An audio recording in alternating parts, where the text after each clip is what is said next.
गुन्हेगारी जगत आणि राजकारण या दोघांना एकमेकांपासून वेगळं करता येत नाही असं म्हटलं जातं। गुन्हेगारांच्या जीवावर राजकारणी निवडणुका लढतात आणि निवडून येतात असं आजवरचं चित्र होतं। मात्र यंदाची नाशिक महानगरपालिकेची निवडणूक या सर्वावर कळस ठरतीये। कारण यंदाच्या निवडणुकीत 1-2 नाही तर तब्बल 89 उमेदवार असेत ज्यांच्यावर कुठल्या ना कुठल्या स्वरूपाचे गुन्हे दाखल करण्यात आलेत। यात शिवसेना आघाडीवर आहे। शिवसेनेच्या 22 जणांवर गुन्हे दाखल आहेत, तर भारतीय जनता पक्षानं गुन्हेगारी पार्श्वभूमीच्या 11 जणांना उमेदवारी दिली आहे। मनसेचे 10 उमेदवार पोलीस ठाण्याची चक्कर मारून आलेत, तर काँग्रेस राष्ट्रवादी काँग्रेस आघाडीच्या 18 उमेदवारांची पोलीस दप्तरी नोंद आहे। याशिवाय 22 अपक्ष आणि इतर पक्षाचे 6 उमेदवार गुन्हेगारी पार्श्वभूमीचे आहेत। या सर्वांची कुंडली नाशिक पोलिसांनी जाहीर केली आहे। नाशिककरांनी योग्य उमेदवाराची निवड करण्याचं आवाहन केलं जात आहे।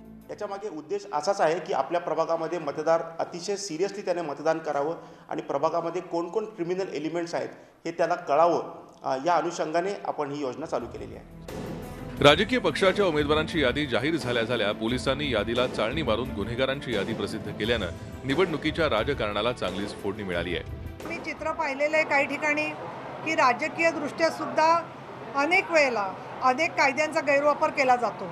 त्यामुळे त्याच्याबद्दल निर्णय झाले असतील तर त्यांना तिकीट द्यायचा प्रश्नच नाही आहे, पण कोर्टामध्ये पुढच्या काळामध्ये त्या गोष्टी सिद्ध होतील तर त्याच्यावरती योग्य ती कारवाई केली जाईल। आमची 11 आणि त्यांची 22 आणि आमची कमी आणि त्यांची जास्त याचं समर्थन नाही होऊ शकत, परंतु राजकीय पार्श्वभूमीचे जे त्याच्यामध्ये गुन्हे नोंदले असतील तर त्याचं वेगळं करायला पाहिजे आणि खरोखर गंभीर गुन्हे कोणावर असतील तर त्याची शहानिशा वेगळी व्हायला पाहिजे।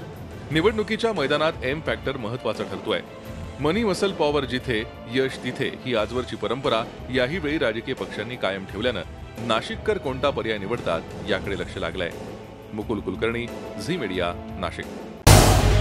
झी 24 तास रहा एक पाऊल पुढे।